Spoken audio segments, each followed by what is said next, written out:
Okay, this is my first. Oh, I got the soil from my garden. I'm just Jersey. But anyway, I have a special guest, and we're gonna talk about all about the Knicks and her glory days at Penn State. We had Vanessa Paynter, Lady Lion. Thank you. Good. Glad to be here, Sora. My soror, my line sister. Okay, let's get into it. Okay, did you watch the finals yesterday? Man, did I? I sure did. I am so proud of those guys. Yes. The team, the organization, the coaches, the fans. Yes, the fans. And the city of New York. Oh yeah, I it's gonna be lit all summer. Yes. Awesome. Now let's start off. Let's introduce you. For those who don't know you, tell us a little about yourself and where you're from. And Okay, well, I am born Harlem Hospital in New York, but I was raised in Paterson, New Jersey, where I did most of my basketball career, living career, the village that helped raise me, and I'm so proud to say to this day, like I've been in Atlanta now, I think 12, 13 years, but when people ask me, oh, so this home? I'm like, no, Paterson will Paterson, New Jersey will always be home. That's where I was, rooted, grounded, everything that I learned about, being a human being, a woman, an athlete, I got from Paterson, New Jersey, and I'm very proud of that. How did you get started with basketball, your interest in playing basketball? Because back then, it's not as popular as it is now. Right. Yeah. Right. Well, I was raised, and I don't know if you call that a key. What do you call it? Key lock child. Latchkey. A latchkey child. But I couldn't. I was an only child, first of all, by my mother Yvonne Cheek and my dad Alwyn Paynter. So when I was born, I grew up on 16th Avenue in the house with my grandparents, my grandmother and my maternal grandmother and my maternal grandfather. And so, they were very strict. I should say Lola Cheek. My grandmother was very strict. So if I wanted, yes, I could go to school. I'd come straight home from school, get your homework done, what have you. And that was the routine. And like we had a little yard in the backyard. With those, I don't know if you remember those garbage cans, the little metal ones. Yeah, the metal. Make all that noise. Yeah. So it used to be two back there, but then one had trash in it, and then another one was just empty. So I think, and we had barbecues and stuff back there. So I guess around probably 7 years old when I first got, and it wasn't a basketball. I don't know what kind of ball. I don't know if my mother bought it, or my mother bought it, or my father. But I would just be dribbling, of course, in the house, and my grandma was like, "You better stop dribbling that ball in this house." And I was like, well, where am I dribbling? You won't let me go outside. She's like, well, you go in the backyard. So I went in the backyard, and it was like dirt and grass and like a little, walkway. Concrete. Yeah, concrete walkway. So I just started dribbling this ball. And I, did it and was doing it, and then started like, oh, okay, let me do it with my left hand. Let me do it with my right hand. And then all of a sudden I was just like, man, I've been out here 30 minutes doing this and what have you. And then I'm like, man, I wish I had a hoop. So I looked over at the trash can and said, oh, this is going to be my hoop. So we had a little garbage shed made out of this old wood. And so the garbage can sat right next to that. So I was like, man, so I got a little backboard off the garbage can, off the garbage house. But I never used it because I just was like, I just started shooting the ball and it would go straight in, but it made so much noise. I was like, oh my God. Now I look like toward the house at the window to see if my grandmother was going to come out and be like, girl, what are you doing? I'm out there making that. Nobody never came out. So I just started dribbling, shooting it, go get it, shoot it, dribble, spin, doing all this stuff. And, But did you watch, were you watching basketball? I wasn't watching basketball because, of course, we grew up in the house. We had one TV, big TV. And we watched what my grandmother was watching. So we weren't. Stories. Yeah, we was watching the stories, So there was no sports on. And if it was, My grandmother wasn't watching that, and my grandfather wasn't watching it. The sports he would listen to on the radio. And so no, I wouldn't be able to see it on TV, but I guess with going to school or, you know, other events in the playgrounds, and I would just watch and, you know, and kind of like watch people. And then I don't even want to say I duplicated, because my thing was I always wanted to be very creative with what I was doing. Right. Like if somebody else was doing dribbling between their legs and spinning, I'm like, nah, I ain't gonna do that. Maybe I'm gonna spin, then dribble through my legs, and then do a, you know, a pump fake, whatever. Then So would you play more with the guys or with the girls on the playground? well, first of all, again, it was just me at first. Right. And that basketball court that they soon put next to my house, there was a house there that burnt down. So when the house burnt down, it just ended up being this empty lot for years. And then I guess the city of Patterson Recreation with DPW, what have you. And I think I was at school 13 at that time playing for their school. And I would come home and I'm like, oh my gosh, I wonder what they're putting here. So they put a little seesaw and swings, but then the other half, I said, wonder what that's going to be. It was like a half court basketball court. Oh, okay. So I'm like, oh, it's on and popping now. So I'm going to go out there and shoot now in a real hoop, but it was half court. Oh, okay. So to answer your question, I used to shoot around by myself. And then sometimes people would walk past and a guy would come in like, oh, can I shoot with you? And we would just, you know, pass the ball to each other, shoot. But most of the time it was boys. And I say boys, but like younger kid boys. And then all of a sudden it grew to be young men, and then it became grown-ass men that would come and play over there in this little court. It reminded me of West 4th Street. You know, they had that little court, and it was a full court, but it seemed like it was half court, and people would just pull up on West 4th Street and watch people play, you know, there. So to answer your question, I'd be out there at first by myself, but then it became like, you know, oh man, they put a court, you know, you put a court on 6 there. Yeah, let's ride up over there. And so a lot of people that used to come and play didn't always live on the block. Right. They came from, you know, CCP, you know, down the hill, up the hill, you know. Fifth Ave. Yeah, Fifth Ave. Alabama. Yes, to come over and play. Yeah. So. Well, okay, so at what point did you start playing with a team, like an organized Well, I guess league? I guess for the summer, I don't remember the year, but the YWCA was big, and because I lived on that side of town, I mean they had the YMCA downtown Patterson. My grandma was like, "Oh, you're not going all the way downtown. You can forget that." But the YWCA was over, I think it was at Carroll Street, Carroll Ellison, and it wasn't too far. I could walk there. Right. So I was like, okay, so I'm gonna do summer programs and stuff there. So we went, and I would do summer programs, but they had a gym. And so summer programs be like, oh, you're going to do this, you're going to do it. And then it was like, oh, y'all going to play basketball. And we're like, oh, cool. So we started to play basketball, but then they were like, all right, so we're going to do a game. And it's like, okay, Vanessa, you and these 4 girls or whatever, and then we're going to get these. And then we would start playing full court basketball games, and you know, people would just not real rest, but they'd be like, oh, I got a whistle, all right, we're going to referee the games and stuff and what have you.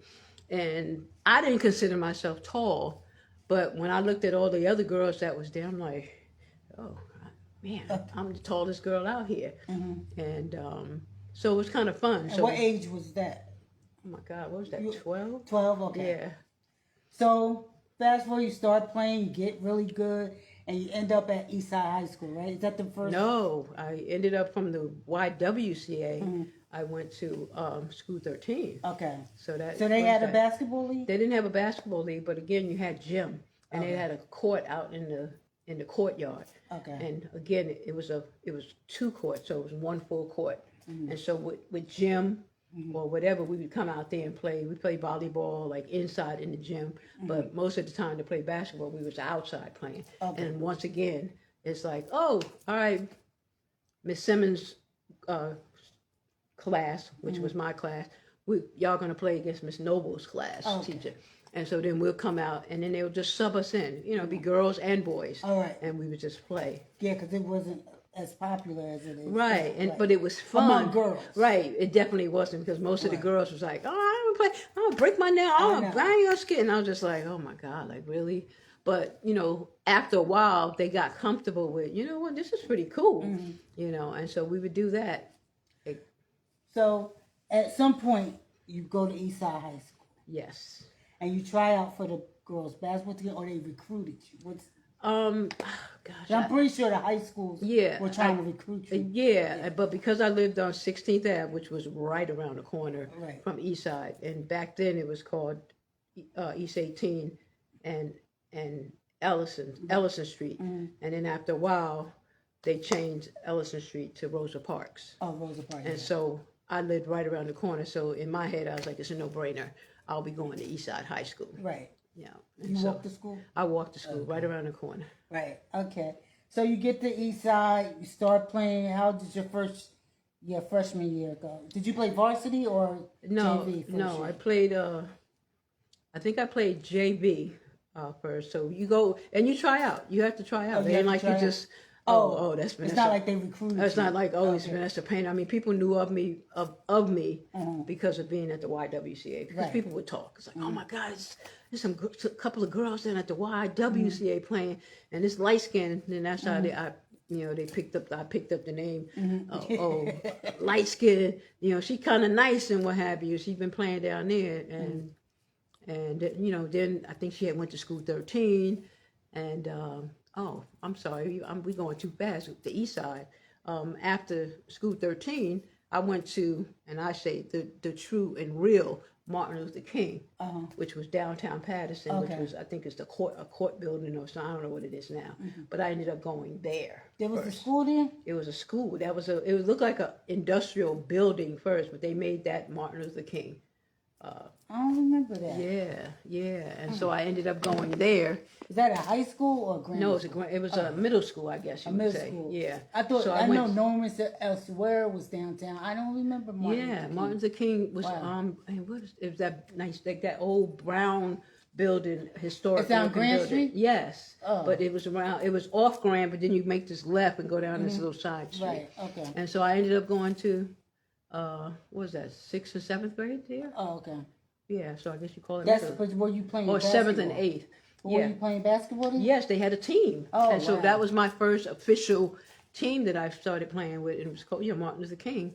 And I can't remember everybody. Right. But, they were like, oh, are you trying out for the team? You trying out for the team? And they have when the tryouts were going to be and what time and how many people and whatever. And I was just like, yeah, I guess I'll try out. I got to ask my grandma or whatever. And so I asked her, she's like, you sure? Because don't be getting yourself committed to something and you ain't going to be able to do it. As long as your homework is done and you get good grades, because I'll pull you off of there, because we don't play that. I'm like, yeah, all right, grandma, all right.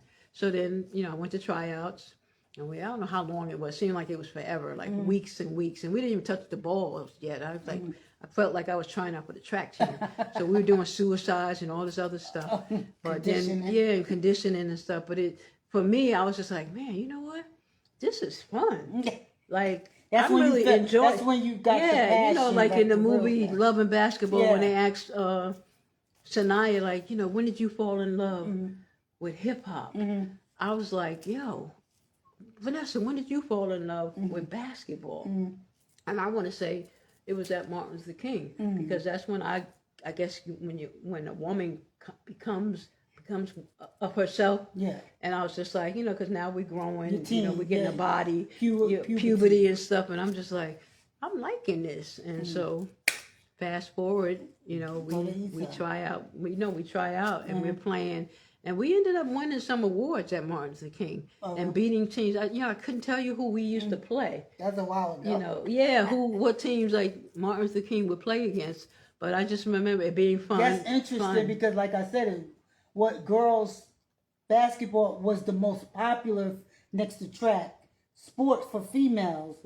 But to me, they didn't push it enough for me. Like, Yeah. especially little girls. Right. Like, but high school is better. But Right, for because little- like for little me, leagues- with little, I was just in my backyard Right. at 6, 7 years old. So Right. there was no place, I guess, for me to now go. we got AAU, Yeah, all this other yeah. stuff. Now it's really taking off. Yeah, so after Martin Luther King, that's when I graduated, and everybody was asking, well, what high school you going to? And I was like, I don't know, what? It's only Kennedy. And he said, no, they got Tech down, you got to take the bus and Patterson whatever. Catholic. And then Patterson Catholic, and I was just like, I don't know, but I live right around the corner from East Side, so I'm sure that I'll probably be going to East Side. And I ended up going to East Side, and I remember my first day, you go get your school clothes and your book bag and, your first, sneakers. And, back then we wore Pro-Keds or the Royal Pro-Keds. And, they didn't cost that much, and they new and stuff and whatever.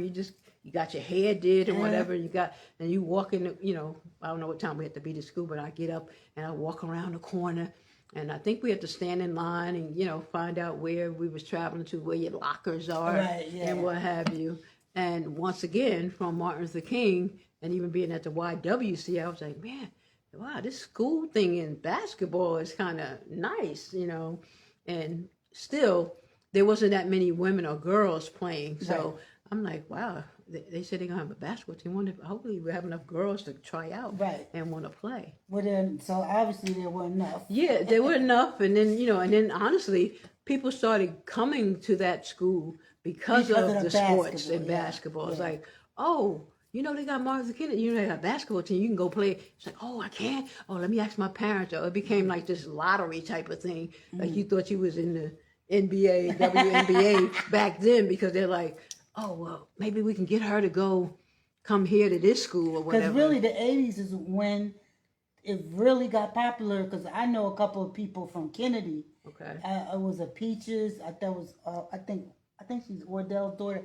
And then it was our soror, Dawn Bavard. She came from Grand Street. Okay. And they were popular. We knew of them because we lived down the hill. Right, yeah. And so, but you were popular among everybody. I didn't pay attention to girls basketball. I wish I would have. Maybe I would have played. But, but anyway, but let's talk about the year you made 1,000 points. Okay. Let's talk about that. Okay. And how did that happen? Wow. I mean, you had to be bold. You had to be.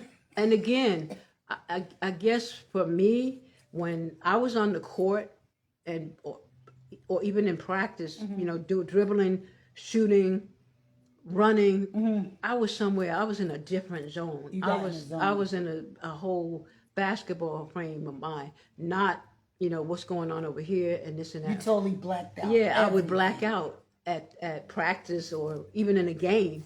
And so for me, my freshman year when I tried out for Eastside, I was a little nervous because I'm like, this is really serious. This is some organized ball, because then they were even picking coaches, like, oh, who's going to be the coach this year?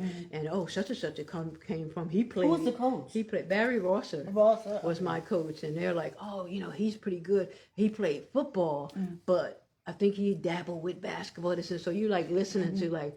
Yeah, okay, like whatever. And then I just remember them putting the signs up by the gym that the women's basketball was going to have tryouts and the days and the times, and then the men would have their days and trying out, and then the other sports. And I'm like, wow, we got wrestling, we got all these other volleyball teams and stuff. The band, oh yeah. And so my first day of tryouts, my freshman year, like again, I'm nervous. And, of course, they had freshman rules. And it's like, oh, you meet your sophomore and junior and the senior girls that have been there already playing. Right. And I've heard of their names. Like I think it was a Daisy Flood. I mean, I never saw her play, but I was like, man, I heard she was good. She had a handle. She could do this. And then it was, I forgot another woman that, and I'm saying all these names because, somebody had to pave the way for the next generation of us that were coming. And then, fast forward to my freshman year and trying out and making the team. And back then it was like, okay, well, you definitely made JV. So you will start. And then we had a varsity team. but the varsities were like sophomore, juniors, and seniors. So freshmen, it was unheard of that freshmen would play varsity. And so I'm like, oh, cool, whatever. And then they'll tell you about the rules of the basketball team when we traveled on the bus and you eat. Freshmen got you had your freshman orientation, or hazing, fast forward to, today with fraternities and sororities. And I'm like, all right, no problem, So I just remember our first road trip. I don't know who we were playing. And I think we had chicken wings or something on the bus. And I'm eating my wings and what have you. And then they're like, all right, we are 20 minutes out to get home. So, freshmen, freshman Paynter, whoever else, Maxine, Howard, whatever, y'all get up. And we had a routine. It's like, okay, Maxine, you take the back of the bus. I'll start up front. And, we take the bag, the garbage bag, and we'll like point it to whoever was eating. And they dropped their food and stuff and whatever. So it wasn't like we were picking up and cleaning after them. But I just remember, a particular player that, I would go, you got anything? She's like, no. But, she's still eating on. I said, y'all come back? She's like, yeah, you can come back or whatever. So I never went back. But then we parked and we're getting off the bus. And I'm tired. I got to walk around the corner home.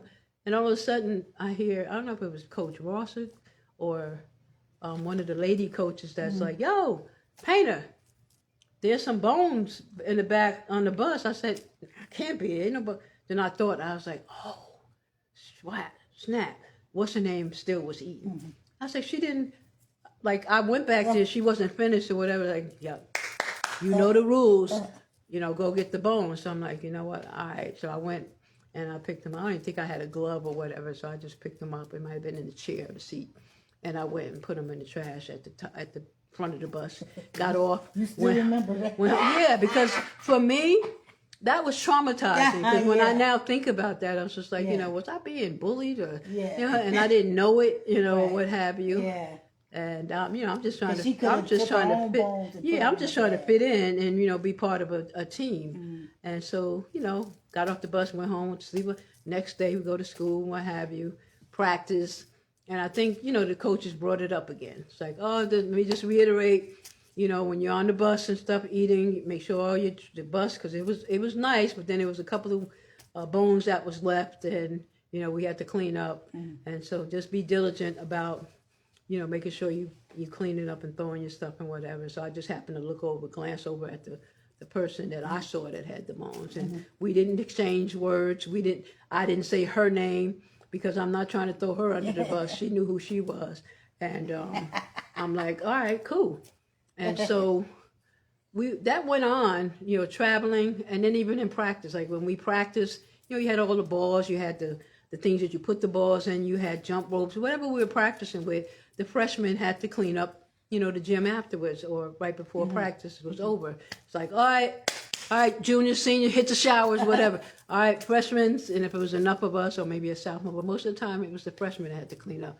So I'm like, all right, cool. So we're going to pick up the basketballs that was all in the corner over here, jump ropes, throw them where they need to be and whatever. Now we're going to hit the showers, Then again, so this one point in time is like, oh man, like Paynter, there's a ball over there under the bleachers that you didn't get. And I'm like, oh man. So anyway, I go over there, I got to bend down and get the ball. So I get it, throw it in, then go hit the showers and go home. I mean, I really didn't think about it. But as, days, weeks, month went on, now we're getting ready to start our freshman season.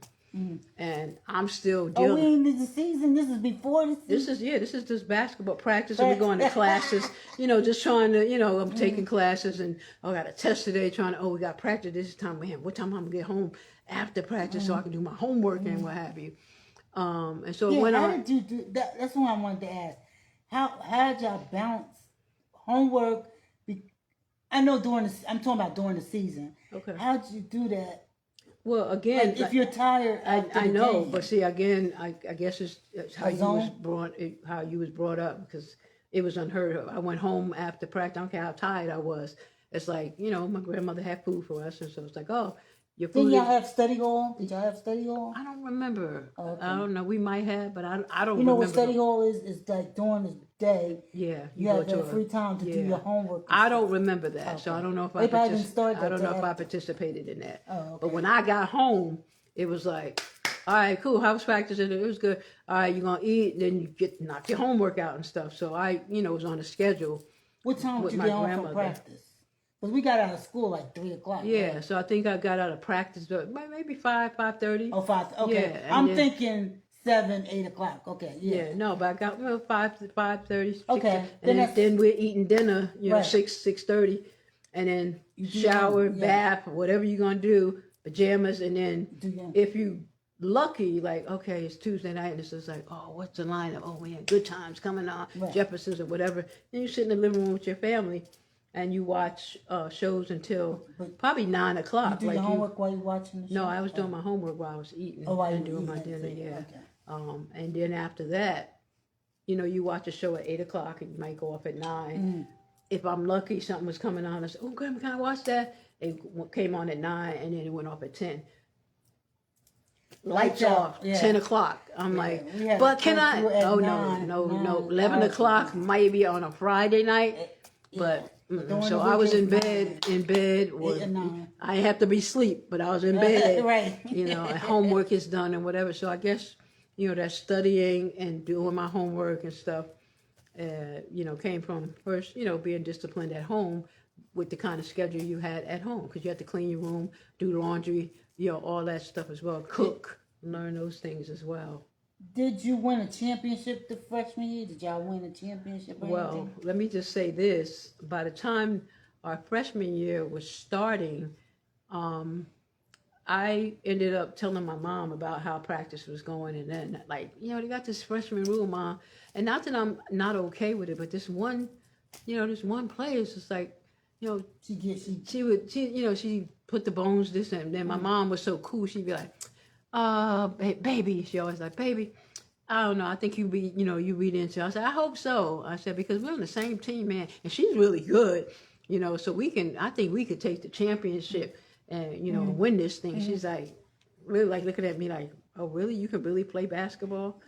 And so, like I said, a couple of weeks went by, and now the season's getting ready to start. And so I said, Ma, can I talk to you about something? I said, I don't think I want to play basketball. And she looked and she's like, what? You love that? I said, yeah, but they have this rule, and I'll just sit out my freshman year, and then I'll go back my sophomore year, so I don't have to deal with it. She's like, well, but are you sure? Because you know how you love. I said, yeah, but I don't love it that much where it's messing with my psyche. Like, I'm thinking about the chicken wings, bones on the bus. Yeah, that really traumatized. Yeah, and then the ball all the way at the other end of the court. Like, somebody had to throw it down there or whatever, because we were over on this end and what have you. So I was just like, you know what? I'm not going to play. So I ended up not playing, and, a couple of, I don't know how many times, but, I live right around the corner from Eastside. So the coaching staff or some of the students, they walk home that way, and I'll be sitting out on the stoop or on my porch, and they'd be like, yo, Paynter, so you really ain't playing? I said, no. And of course, everybody's asking why. And I really didn't tell them the reason why. There's none of their business. It's like, because I didn't want to change the freshman rule. Right. I just, I can't participate. So when I come back as a sophomore, I don't have to deal with that. Right. And so, and I said to myself, and I would never do that to the freshmen that's coming in. Like, I'm going to throw the ball down. I don't understand that. I don't understand hazing. Because exercising makes you tough enough. You don't need that added abuse or right. I don't like. No, I agree with you. But the other thing that people don't realize is that it wasn't just that. It was we were playing a sport, and you're supposed to be a team, and we're going to school, so we're trying to juggle those two things. And on top of that, on top of all those other little things that you think are little, but at some point it really bothered me to the point that I wanted to quit, and I did. So you didn't play your freshman. I didn't play my freshman year. Wait a minute, and you made 1,000 points. Wait a minute. Wait, I'm here. Wait. Okay, let's fast forward to sophomore year. I want to know how you made 1,000 points your sophomore year. No, by the time your senior year, you scored. You scored 1,000 points. Okay. Yeah. So I don't remember which game it was our senior year, but I think I had it was like. So you went back. Let's go back. Yeah, I went back my sophomore year. I did miss it. And so many times I thought about going back or whatever. I'm like, nope, it's not, it's not that serious. It's their rule. No, you don't need to change your freshman rule. It's me. Right. I don't. And really, you were setting boundaries. Right. For yourself. Exactly. At a young age, you knew. Yeah. I don't like this. I don't. Right. And then I could actually talk to my parents and grandma. Right. So I would talk to them about it, and they'll look at it, it's like, wow, you still bothered by that. And my grandmother, being from the South. Look how many years later. Yeah, being from the South, she'd be like, do I need to come up to school and make an appointment with your teacher and the principal and the basketball coach? I was like, no, grandma, it's not that serious. But, I'm thinking it was very. Did any of the coaches come talk to you about it? Yeah, there was I can't remember her name. She was very sweet, a female assistant coach. Came to me, and it was one day when we were at school, and I think I was in gym, and she's, how they be coaches and they're also gym teachers and stuff. And she came over and she said something to me about it, and I was just like, oh hey. She's like, she said, are you okay? Really? And I said, yeah, I'm good. I'm fine. I'm gonna come back next year. Don't trust me. I love basketball. I really want to play. And so she was like, oh, okay, and but I didn't want to talk about it. She's like, so you want to share with me or what? Maybe I can pass. I said, nope. I said, I'm But the head coach never said. No, he did. He finally came, he would drive. I don't know if he always had to drive past in 16th Ave, where I lived, but he knew where I lived. And then because the basketball court was right next door, so they're like, oh yeah, Paynter lives on 16th Ave. You know where the basketball court is, and her house is right next to it. And so a couple of times he came past, and he, tooted his horn like, yo, what's up, Paynter? We won the other day. I said, yeah, I heard. Or, you know what, you can, always come back. And I was like, yeah, I'll see you next year, coach. I'll see you next year. And then a couple of times, I don't know how, but he had talked to my mom. And back then, you probably can call the house and talk to my mom. And she never told me until one day she was like, oh, so you serious about this? The season's almost over. Sophomore year is getting ready. And I said, yeah, man, it went by fast and stuff. She's like, yeah, because coach, and I said, coach, what? He called me, he's like trying to, convince me to convince you to go. And I said, Vanessa's her own person when it comes to that. If she really doesn't want to play, I'm not going to force her. And she had really legitimate reasons why she didn't want to. See, this is why it's important to tell people what's going on and how you feel. You understand? Yeah. Because that bothered you, and although it didn't impact your career, but it kept you from doing something you love. Yes. And that's where adults have to pay attention to. Yeah. And you just can't brush it off, because that's it. For you not to want to play, and you were one of the good players, I would want to know why, what's going on. And that, to me, that hazing, because I always thought about that, because I was always concerned about my sons. They never told me any hazing that they got, but I was always concerned when they went to high school, because I just don't think, even the Bible says, don't do coarse gesturing. Yes. And everybody is, now some people can take it and bubble. Like I knew I couldn't pledge undergrad. Right. I'm just not gonna. Right. I just not. Right. You're not gonna beat me. You're not gonna do it. Right. You're not gonna. I draw the line on that. But those head games and stuff, everybody ain't gonna play that. I know. And the other thing is like people. And me, not only the head games, but you mean on top of it. Right. And the other thing that people would say to me, and I think about it even fast forward to today and stuff, like when people are like, well, if you tell me who did it, then maybe, you won't get a beating, if we did something in the house and, I really didn't do it. It's like, well, tell me who did, Vanessa, and you won't get a beating or whatever. Or fast forward to, stuff in the street. It's like, oh, well, who hit that car? Who saw something or whatever. And I always did not want to. I was like, look, it's none of my business. I don't want to get into it. I never shared the story about my freshman year, who it was, and all the time. I mean, I could tell you, it was 3 bones, it was this and that and whatever. But I was like, but I said, no, it's unnecessary because it's done. Mm-hmm. My freshman year is over. I'm not a freshman anymore. Right. She can't do that to me anymore. Next year. And, it's always next year. And when we came back my sophomore year, unfortunately for me, she was a junior when I was a freshman. And I really believe, I don't know if they won the championship or how far they went, but I do believe if I was there too, we probably would have been state champions and stuff then. Yeah. But my sophomore year when I went back, I had the opportunity to play with her because now she was a senior.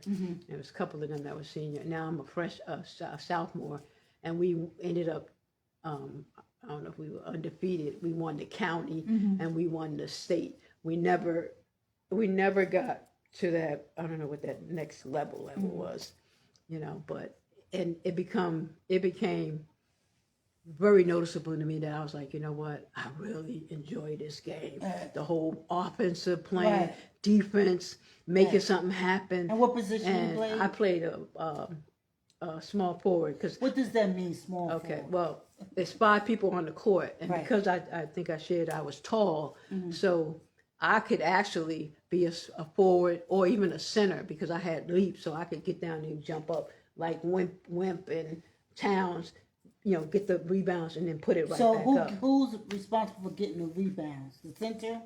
It's the center or the forwards. Or the forward. Yeah, you know, sometimes you'll have your guards try to go down there, but it's most of the time the forwards Now, and the what's the centers. guard? Like, explain the position. Okay. What does the center do? The center is the person that's in the center. They and stay in that. They stay in that Center. oh gosh. We should have a drawing. Yeah, what did you call it? The court. Yeah, but that inside that was the shaded part the where we shaded shot. Yeah, and that's You where do they the would free be. throws. Yeah, that's where they would be in the paint. In the paint. Okay. Why would I not know that? My name is Paynter, and I love to be in the paint. But so the center would be like in there because if we shot or another team shot, we wanted to box out and we wanted to get the rebound. So now we can get down court and set up our offense. So that's what the center did. And then on the left and the right of the center, you had your 2 forwards. And what do their forwards? And they would do the same thing basically. But They would move forward. They would to move get a the little ball forward, a little back, but they were helping the center. So if the center, by whatever chance, didn't get the rebound, the forwards are now in there to get the rebound. So let's get it up the court. So you have the center, two Two forward, forwards, and then you had your 2 guards. and 2 guards. And what they do? You had a point guard. That's the playmaker. That's the person that's gonna come up. That's gonna shoot. That's gonna see where everybody is. I don't know if you see some of the men's team, like even NBA, WNBA, and Angela Reese is coming up court, and she looking and whatever, she gonna get you the ball because that's what the point does. It's like your center's down there, you posting up and The whatever. guard. Yeah, I gotta get it down to him. So you get the ball to them, the right. center or the Right, so forward. you the point. When you say the point, you're the point person to make it happen. Get whoever the ball. It's like because they down there scrapping, trying to get position. So you got to get them the ball. Now the other point person is the shooter. Oh, it's the That's shooter. the person. That's the one shoot the They 3-pointers. They can shoot 3-pointers or they can anywhere. maneuver in or whatever. But Yeah. that's your shooting guard. Okay. You know, and at some point I would play them all because I was like, you know, they took a 4, you know, you fouled out. It's like, damn, our biggest Paint, go in. You gonna play the center. I was like, okay, and I had leaps, so I could jump up and get rebounds and tap balls back in and what have And you. y'all had plays like football. Y'all had. Oh yeah, we had plays. I mean, I still remember like 1, 2, and it was 3, and then we had motion, and then I forgot the other one where it seemed like every team ran that play. But like I said, it was fun. Oh, okay. It was really fun. Were you ever team captain or anything like that? You know, I might have been, but but I mean, it wasn't really that important to me. back Except, then. you know, again, basketball is a team sport, and I always said, it's like, look, there's 4 other people out there on the court with me, so, you know, it's my job to get them the ball or make them look good, and whatever, and vice versa. Yeah. Because at the end of the day, we lose. I don't care how many points I had. Right. How many we lost. You know, so that's how I looked at it. Right. I don't know how other folks. So it was my job to get, you know, all right, look at, oh, they down there posting up on, give me the ball, and then I just bounce pass it in there, lob it in there, and whatever, and then for them to just turn and make the shot is just like. So yes. what was your average scoring? Like, you know, I don't remember offhand, but I know they had the little scoring. You had to score a lot because 1,000 points in 3 years. Yeah, but the other thing about that was, I mean, it was the points, but it also for me was the assists. Like you pass it down there, and if you turned and shot and made it, it was a assist from me. From you. But if I pass it to you and now you have to take some dribbles, I no longer get the assist of getting you the ball. So okay, so does the assist count as points too? No, it doesn't count as points. But, Only points. Yeah, right. But the thing about the points and the assists and stuff, and I don't know if you've heard them like, oh man, so they had 20 points, 15 rebounds, Yeah. 7 assists. Yeah. And and so it's like So an double. assist means when you pass it to the person, they score. And they score. They don't have to dribble nothing. They just from your pass, right? They made it. Now, if they dribble and still make the score, you don't get that. I don't get the assist, but they get the points. Okay, Yeah, so, I got it. Okay, Yeah. you're teaching me a lot. Now when I watch, yeah, I know. Yeah. So there's only 5 players on the court. At once, yeah. 2 forwards. Yep. 1 center. 1 point guard and 1 guard. And 1 shooting guard. Shooting guard. Go Okay. Yeah, All right. what's up?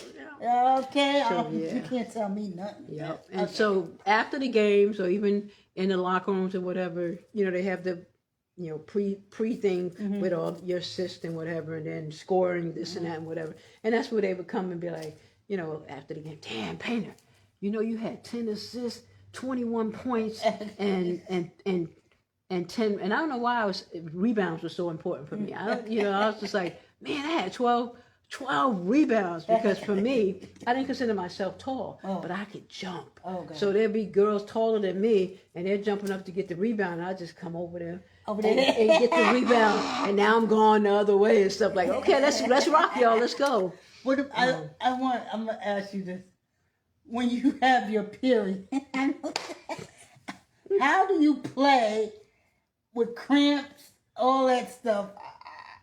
Do you just sit out or you play? Let me tell you this. For me, I think playing basketball was the best thing for me with my period, because when I was not, I would have bad cramps. But I wasn't a bleeder. Okay. But once I started playing, I know that's too much information. I know. Once I started playing though, and what you call it, it's different for men. I would play, yeah, but I didn't have cramps. Okay. Like the whole time my high school years, of course, that's when you get your period and this and that, and all the cramping. I'm like, what are they talking about? Okay. It's like, Mom, I don't have. She said, you don't have no cramps. But then I'll be like, Mom, I got mine. She's like, how do you know? Because I didn't, feel. And it's like, oh, okay, so this is what you have to do. So a little bit, playing basketball, it was a little self-conscious, because now it didn't impact your game. It didn't impact your game, but you knew it was there, and then you got this pad on. Right.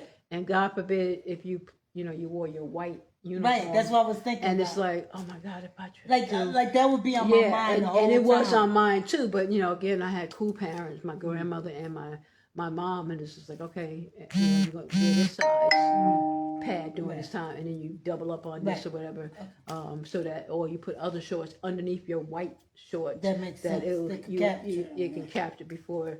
I was just. I know that was one of my big, because I think about this even with female soldiers.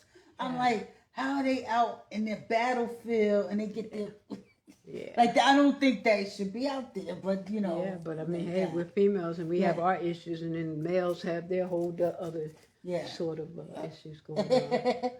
Okay, so you get to your senior year, and what game was the 1,000 point? Oh my gosh, I can't really remember. Was it in a championship? It wasn't in a championship. I think we were playing in the States, and so it might have been one of the States games, playoff. And I just remember they're like, "Yo, Paynter, you 8 points away from 1,000 points," and I was just like, "What? Wait, 8 points?" And in my head, I'm thinking like, "Well, shit, I'm averaging 10, 12, 18 points." So today I'm gonna get I'm gonna get that, and sometimes they want to set you up too. It's like get paint the ball, or they'll leave you in the game the whole time. You're killing folks. They're like, leave her in so she can make her 1,000 points, and it was such a wonderful feeling when it happened, because again the camaraderie at high school at Eastside during my time, '83, like you had your gym teachers, Miss Pelosi, Miss Michaels. I remember Miss he was the boy. Miss Miss King, Miss Grassi, and I just remember me scoring, and I made the 1,000 points. Were you at home or away? I think they make it so it's a home game. Okay, so it's a home game, and it's a home game, and I think they called timeout. They came, it present you with your 1,000-point ball. And I remember, I think in the main gym office, they made me this 1,000-point cake. Oh, wow. Yeah, and I just remember Joe Clark being there, Miss Michaels, Miss Grassi, and those guys, and I'm sitting there too. And I still have that picture to today. Oh, really? You got to put it on Facebook. Of the cake they made for me. And I was just like, yo, this is so cool. And I'm thinking, like, other schools don't do this. Like, we have awesome gym teachers that are / your mom, you know, your sister, whatever, when your mom and grandma ain't there. And then they can bake and, you know, this and that and too. So I was like, man, this is cool. So I just remember that, like, I scored 1,000 points. Like, you know, you think about that. That's crazy. Two point, and then your one shot on the foul shot.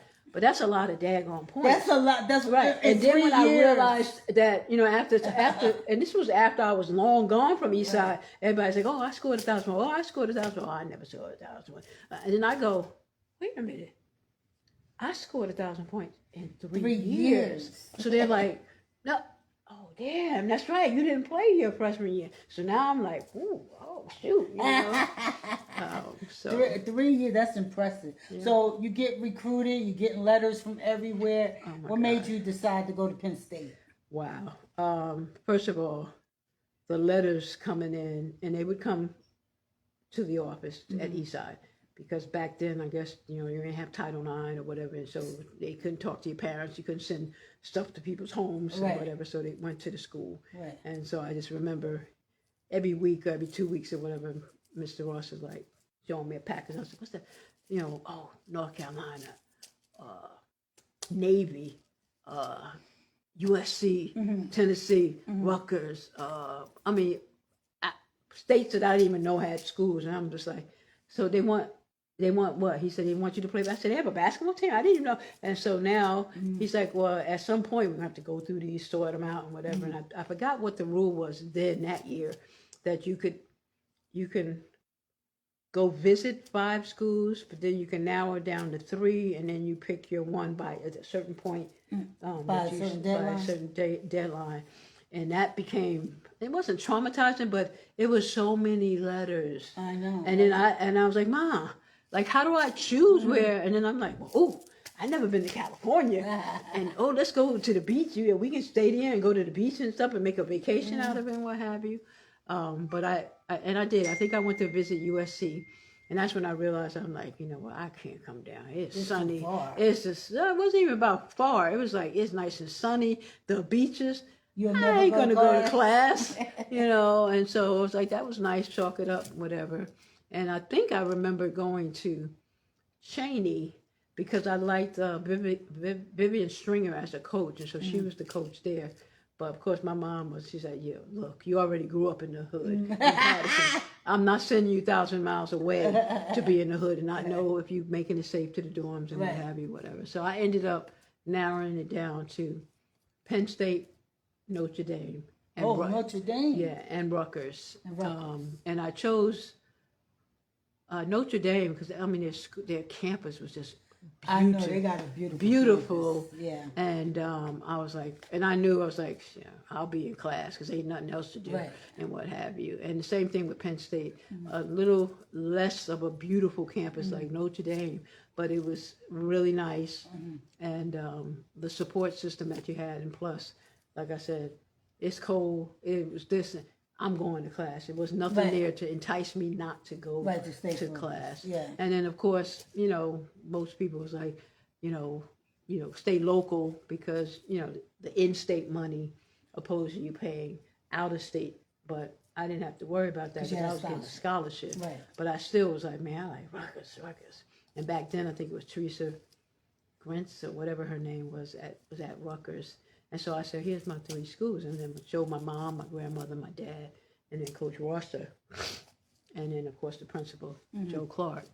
And so I ended up going to a game because they're like, Vanessa, you got to make a decision. I'm like, oh, my God, this is so hard. And then you got them coming to recruit you at a game that you're playing. So you got the coach with some of the players coming hey, Paynter, how are you? And it's like, hi, you know, you're not supposed to really talk to them. And so I was like, oh my God, oh gosh.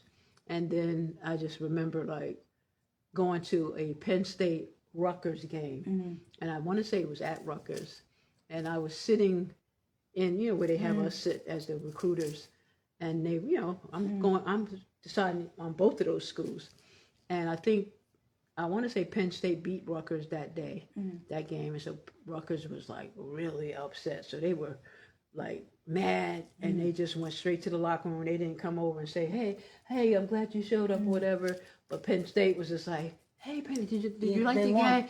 We won, this and that. Oh, I'm glad you came and made it and talked to my mom and, whatever. And I was just like, and so it was that day I said, you know what, Mom, I think I'm going to Penn State. Okay. And so I signed a letter of intent. And now, how was your Penn State days? I mean, who were there anybody popular at that time? Not that I know of, no. So you were the star, really? Yeah, I mean, I just know that at Eastside, people were like, oh my God, Paynter got recruited. She's going to Penn State. And it's like, okay, And then I'm like, oh my God, okay, I didn't go to Rutgers, which is like a half an hour or whatever away.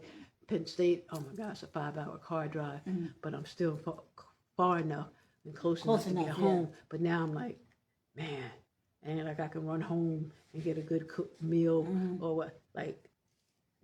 I'm on my, because I'm thinking like now I'm on my own. Like my mom is not in the next room. Like, yo, get up, Vanessa, you got class. Right. You you got that 8 o'clock this and that. Well, you practicing. So I'm like, this is real. This is real now. So when I remember I was scared, nervous, and then of course how they send you off. I think my mom. Did y'all live the? Yeah, we had athletic dorms. Okay. Yeah, they had an athletic. It was called West Hall. I remember it. We had the little stoop that we sat on out there, and I remember us pulling up, and all the athletes, even volleyball players, we all stayed in the same same dorms. And I remember like, wow, I wonder who I'm gonna be rooming with, because I have a roommate. And I was just like, man, I hope she's nice. And I hope she ain't no slob. And my mother's like, oh, I know you ain't gonna put up with that. I was like, no, but I just hope she's nice. And God is good. I ended up rooming with Lisa Falloon from Pittsburgh, which was awesome. She was a drummer as well, and smart as hell. And we both, I think we arrived at the kind of the same time. And so, you get to move your bed around, like who wants their bed close to the door, this and that, whatever. And I was just like, I really don't care where you want to be. And she's like, oh, no, where you want. And I was like, we both can't be indecisive. And so we ended up, I forgot how we did it or whatever. And the whole 4 years, we ended up staying together. There was other basketball players that would go complain, like, she snores, she stay out late, I can't, and they switch up people. But me and the stayed roommates the whole 4 years. You gotta keep in touch? We still keep in touch. Wow. She just lost her mom. But yeah, and it's cool. It's a couple of us that are still, we are on the Zoom calls. And, that's and good. then now the basketball team is starting to put these committees together, and they're trying to get us alumni to be more active in, as alumni. So you should not, because I'm telling you, women's sports. I tell you, I would not watch women play basketball, but when Angel Reese during COVID and all that stuff, I started paying attention. So it was her, not AJ Wilson, not but I paid attention to Cheryl. Okay. Cheryl Miller. Yes. The twins, the McGee twins. Cheryl Sue. What's Cooper, the Lisa Leslie. Leslie. Yeah. When they started the NBA, but when I really enjoyed it was watching the college. Okay. Because the WNBA been around, but they didn't promote it like they did the NBA. Yeah, right. And college. Yeah, and college. Yeah. Right. Okay. So you didn't see that many games. Right. Okay. So all you had was college. Yeah. But I really start paying attention to it because I know. I remember Kobe Bryant. They were talking about how he really wanted to bring more attention to girls' sports, and his daughter. They said his daughter used to ball out like crazy. Both of them, but there was one that was better. The one that passed with him. Yeah. So that made, so when I said one day I was just bored and I kept hearing about injuries, injury. And I said, let me watch this. And Caitlin Clark, and I watched it, and I enjoyed that more than I enjoy watching NBA games.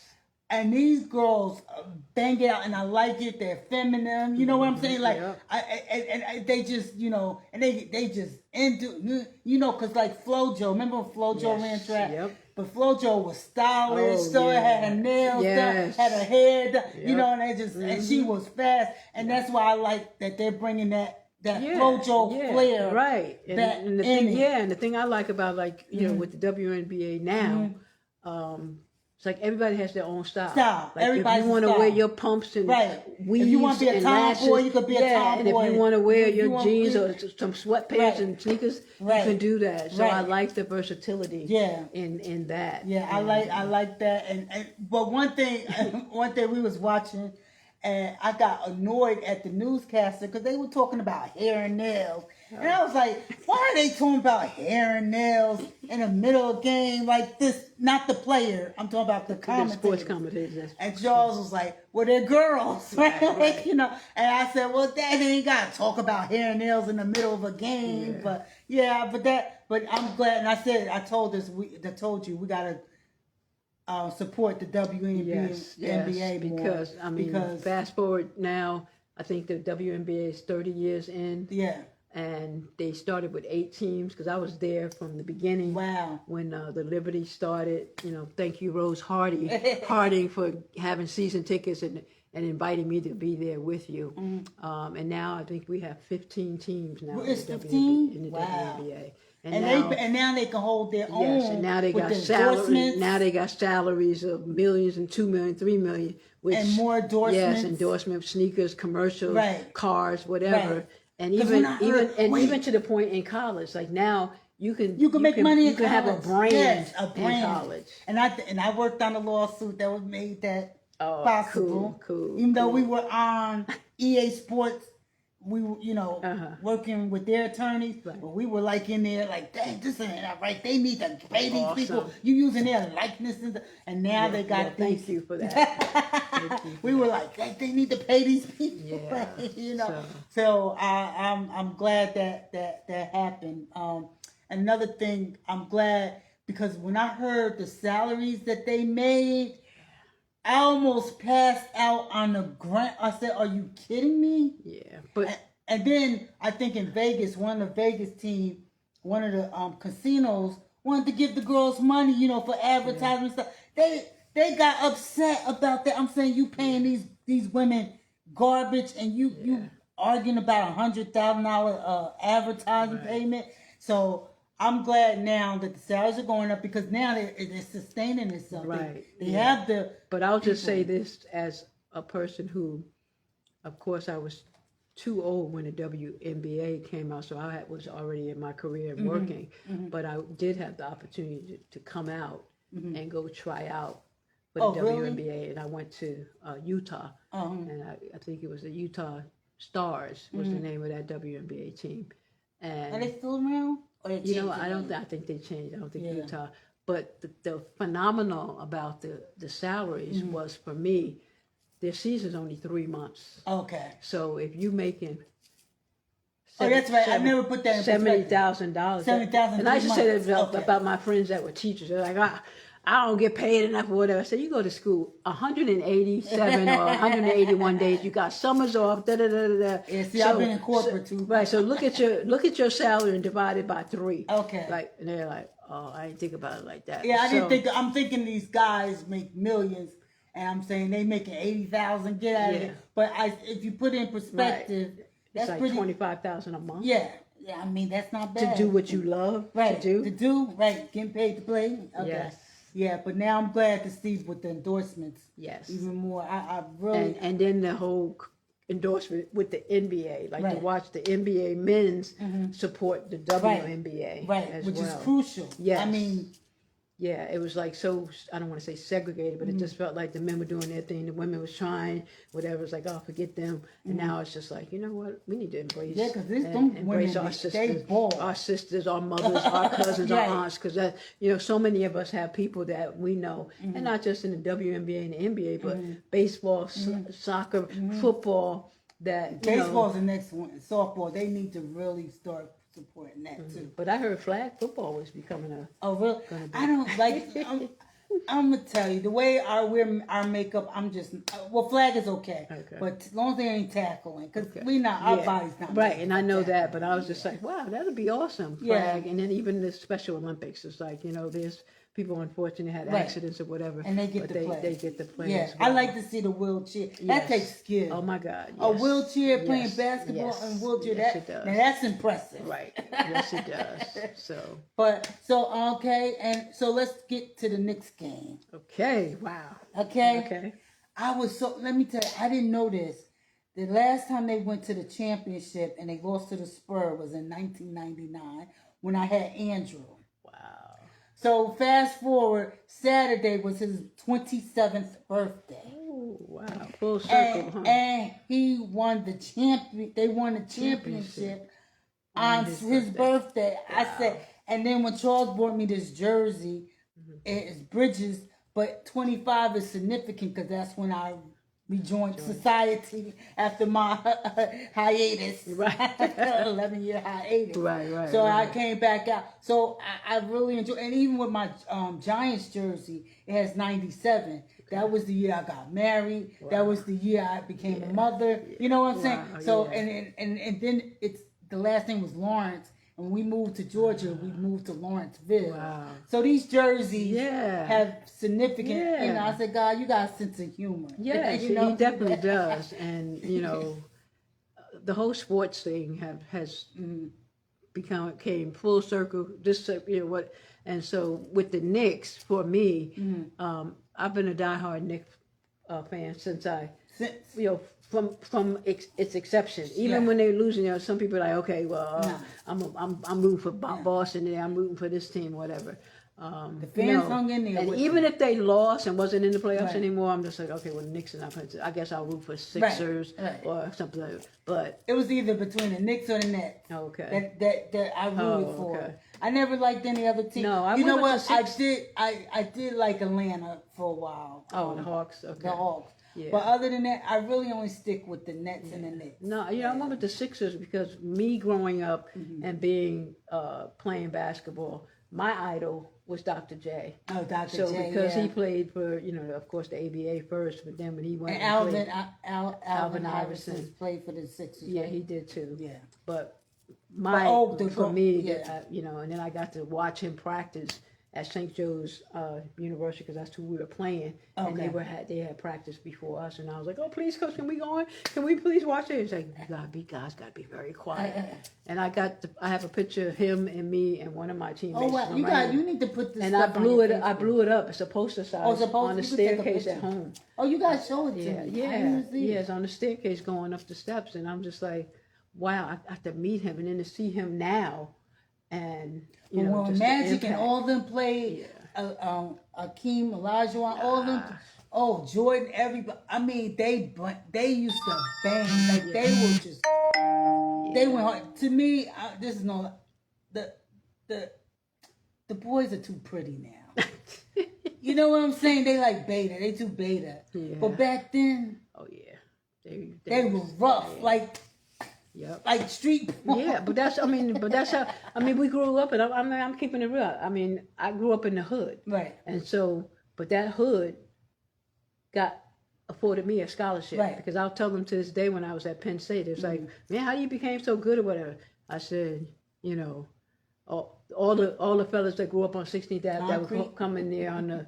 And play basketball and play me like I was a dude out there. Right. The other ones that drove up in their cars that came from CC all over different cities to come and play. Right. And so that was my village. Those are they were saying, oh, that's my sister. That was my brother, my cousin, my uncle, whatever.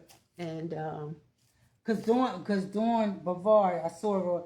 She lived in Grand Street. she would play with my father, all of them, or down there. She'd be that little thing. She'd be out there banging with the men. Yeah, and I did too. When I went out, for the summer to visit my cousins and stuff, where they're like, "Oh, cuz, we're going down to Port Jefferson up in Coram, Long Island, and we're gonna go down there and play basketball. We're gonna, and they bring me as their like secret weapon. And it's like, oh, and people, and I would look at these, white dude boys, whatever, they'd be like, a girl. And so after a couple of moves and stuff and whatever, they'd be like, oh, you better play her, you better play her. And so I got a kick out of that. I think you should, Coach. I think eventually something to think of something. Yeah, we see what God's intentions are. Yeah, moving just forward. don't say I'm no. I'm just excited that the athletics and WNBA is where it is now. Yeah, because we gotta go to a couple of games. Yes. And we gotta get Angel Reese's. Oh, at least whoever you're playing. Yeah. I'm getting Angel Reese. Okay. I prayed her to okay. And look, she's filling up this. I know she is. I mean, and like I said, I love it. Yeah. I love it. Yeah, she's because now these little, and I say little brown black girls have an opportunity to now go to college and play in the WNBA, just like the black boys. Brands. Black boys that always said, "Look, I gotta get my mama out the hood and stuff. I gotta make it to the NBA." So now, fast forward, the young women are saying the same thing. Right. And I'm glad. I'm glad now. Mm-hmm. And I'm glad. I can't wait to watch the parade. I know it's going to be lit. They better have it on lockdown. Because Donnie done mess with them Muslims over there. I know. They better have it locked down. But I'm pretty sure everybody happy. Yeah, but the other thing is they got so many other things going on, too. You got the FIFA over there, too. So I don't know. There's so many things that's clashing with other, parades and what have you. Oh, so because you got the Juneteenth and all that stuff. And now, like I said, that's soccer. But they said Thursday. Oh, yeah, soccer. Yeah. Is it here in Atlanta? We have some games played here. Oh, and then they have all over the different country. Oh, yeah, different cities. I think I don't know if I had sent it to you, but I had sent how many places that had a certain amount of games and then how much they were charging for those daggone tickets. So, they got to stop that scalping stuff. I mean, that's ridiculous. It is. But so thank you. I really appreciate this. People got to know you. Thank you. And thank you, Sarah. Oh, who's that? Oh, that's Kiddo. Came in. Kiddo, this is my line sister, Kiddo. This is my line sister. I was number 11. She was 13. Hey, how are you? That's Kiddo. That's my paralegal. Oh, okay. All right. Make sure you take care of her. My virtual now. She gets me all my evidence down so I can go after these trolls. Okay, but on the real, Sora, I appreciate this because this is what you do. This is your element, whatever. And you made me feel comfortable. Sitting here talking to you because I mean I don't open up to. I know you usually shy. I don't open up to everybody. But when it comes to basketball, and I got a voice and I want to be heard too. Because sometimes you were one of the ones. I mean, people. I'm gonna put this up on my YouTube channel because I'm gonna make sure and at Penn State I'm gonna put Penn State in this and get out there because they need you, and we gotta stop. We got to stop hiding. Look, if I can come out my room after 11 years, I can come out of mine. You can come out of yours. Okay? All right. That's a deal. Okay, that's a deal? All right. Penn State, I'm bringing her out. She's coming out. She's coming, Penn State. I'm coming out, Diana Ross. I want the world to know. You gotta let it show. All right. Congratulations to the New York Knicks. Yes. And all the fans. And congratulations to Spike Lee. Yes. Oh, my God. I'm so happy for you, Spike Lee. Absolutely. All right. Take care. Any last words? Yeah. Thank you, Lord, for the opportunity as well, because without any of this, without your support and your continued, I wouldn't be where I am today. Amen. Thank you. All right. Talk to you later. Bye.